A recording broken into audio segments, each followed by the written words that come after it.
ஆண்டவராகிய இயேசு கிறிஸ்துவின் நாமத்தில் இந்த காலை வேளையில் உங்கள் அனைவரையும் வாழ்த்துக்கிறேன். தேவஜனமே, போன பகுதியில் ஸ்தோத்திர பலி நம்ம எப்போ எடுக்கணும் அப்படிங்கிறத குறித்து பார்த்தோம். அதோடைய இரண்டாவது பகுதியை இப்போ நம்ம பார்க்க போகிறோம். பாகம் 2. ஒருவேளை யாராவது பார்க்கல அப்படின்னு சொன்னால் இதோட டிஸ்கிரிப்ஷன் லிங்க்ல தேவ செய்தியை பாருங்க. ஆண்டவராகிய இயேசு கிறிஸ்து இந்த ஸ்தோத்திர பலியை நம்ம கிட்ட எதிர்பார்க்கிறாரா? புதிய ஏற்பாட்டில் லூக்கா புஸ்தகத்தில் ஒரு முக்கியமான ஒரு சம்பவம் நடக்கும்.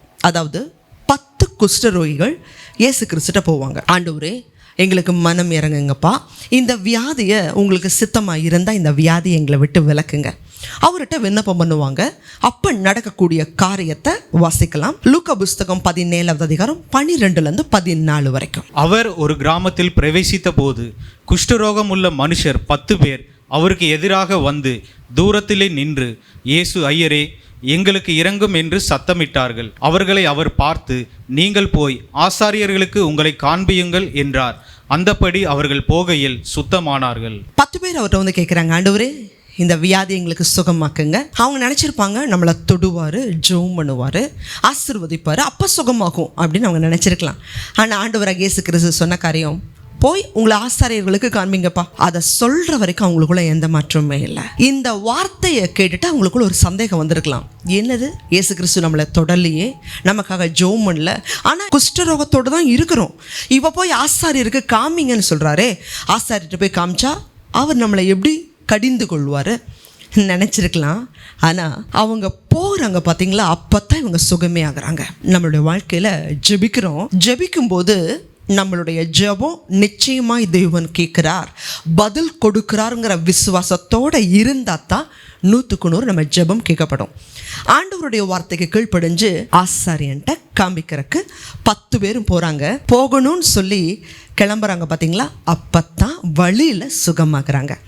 சுகமான உடனே இந்த 10 பேரில் ஒரு மனுஷன் மாத்திரம் ஆண்டவராகிய இயேசு கிறிஸ்துவை தேடி வர்றான். அப்போ ஆண்டவராகிய இயேசு கிறிஸ்து என்ன சொன்னார்? தொடர்ந்து 15லேருந்து 18 வரைக்கும் வாசிங்க. அவர்களில் ஒருவன் தான் ஆரோக்கியமானதை கண்டு திரும்பி வந்து உரத்த சத்தத்தோடு தேவனை மகிமைப்படுத்தி அவருடைய பாதத்தருகே முகங்குப்புற விழுந்து அவருக்கு ஸ்தோத்திரம் செலுத்தினான்.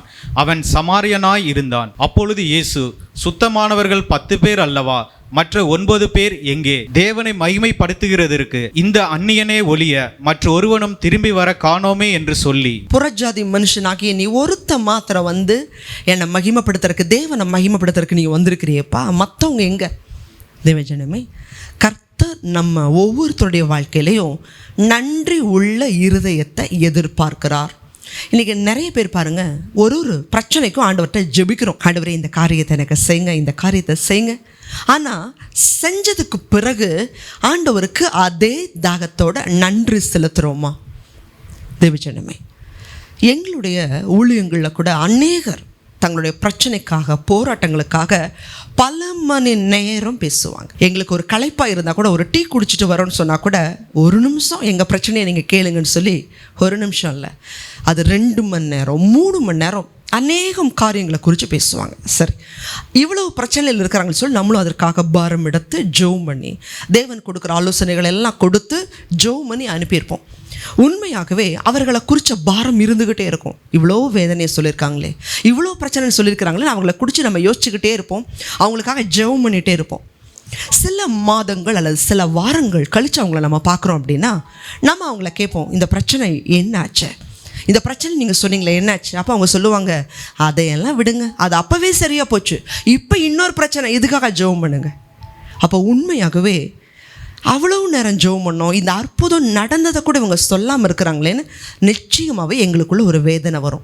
தேவஜனமே, நாங்களே இவ்வளோ வேதனைப்படுறோன்னா ஆண்டவர் எந்த அளவுக்கு வேதனைப்படுவார்? ஒவ்வொரு மனுஷனுமே நன்றி உள்ளவர்களாக இருக்க தேவன் விரும்புகிறார். பிரச்சனைனா 2 மணி நேரம் ஜெபம் பண்ணுறோம், 1 மணி நேரம் ஜெபம் பண்ணுறோம், அழறோம், புலம்புறோம். ஆனால் அதே அந்த அற்புதம் செய்ததுக்கு பிறகு ஆலயத்தில் சாட்சி சொல்லும் பொழுது அதே பாரத்தோட எத்தனை பேர் நன்றி சொல்கிறோம்?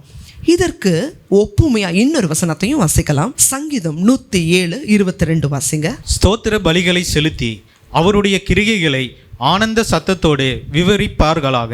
வசனம் சொல்லுது, நீ ஸ்தோத்திர பலி செலுத்தி ஆனந்த சத்தத்தோட நீ ஆண்டவரோட நாமத்தை பிரஸ்தாபப்படுத்த, அவருடைய கிரியைகளை விவரி. தேவஜனமே, ஆண்டவருக்கு சந்தோஷமா நம்ம நன்றி செலுத்துறத, ஸ்தோத்திரம் பண்ணுறத, அவரை துதிக்கிறத தேவன் நம்மக்கிட்ட எதிர்பார்க்கிறார். தேவஜனமே, ஒவ்வொரு நாளும் கர்த்தர் நமக்கு எத்தனை நன்மைகளை கொடுத்துருக்கிறார். அழகான சரீரம், ஆத்துமா, ஆவிய தேவன் இலவசமாக கொடுத்தார். இந்த உடம்புல ஏதாவது ஒரு சின்ன ஆப்ரேஷன் பண்ணணும்னு சொன்னாலும் எவ்வளவு ஒரு டாக்டர் படிச்சிருந்தாலும் நம்மக்கிட்ட கையெழுத்து வாங்காமல் ஆப்ரேஷன் பண்ணுறதில்ல. ஏன் அப்படின்னா நம்மளுடைய உடம்பு அத்தனை நரம்புகள், செல்ஸு, சதை, ரத்தம்னாலும் நம்மளுடைய உடம்பு அபரிவிதமான ஒரு அற்புதமான ஒரு ஆற்றல். இதில் கை வைக்கணும்னா எவ்வளோ பெரிய ஒரு கோல்டு மெடல் ஒரு டாக்டர் வாங்கியிருந்தாலும் கையெழுத்து வாங்காமல் எந்த ஆப்ரேஷன் பண்ண மாட்டாங்க. அவ்வளவு கிருபையாய் ஒரு அழகான சரீரத்தை தேவன் கொடுத்துருக்கிறார், அழகான உலகத்தை கொடுத்துருக்கிறார், தேவன் நல்ல குடும்பத்தை கொடுத்துருக்கிறார், நல்ல தேசத்தை கொடுத்துருக்கிறார், நல்ல சபையை கொடுத்துருக்கிறார். எத்தனை நாள் சந்தோஷமாக ஆண்டவருக்கு நன்றி செலுத்துகிறோம்.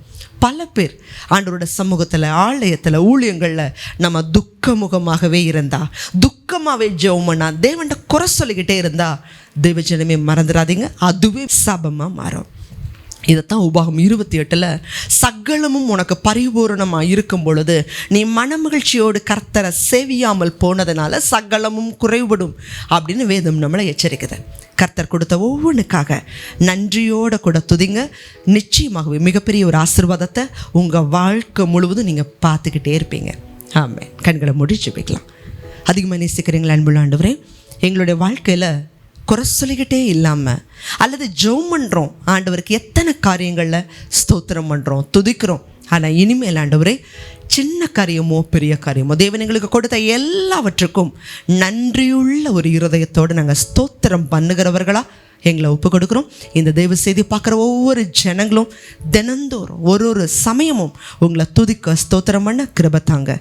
இயேசு கிறிஸ்துவின் மூலமாய் வேண்டிக் கொள்கிறோம் நல்ல பிதாவே, ஆமென். தேவஜனமே, ஸ்தோத்திரத்தினால கிருபை பெருகும். ஒவ்வொரு நாளும் ஸ்தோத்திரம் பண்ணுங்க, தேவன் கிருபையால் உங்களை சூழ்ந்து கொள்வார். ஆமென். God bless you.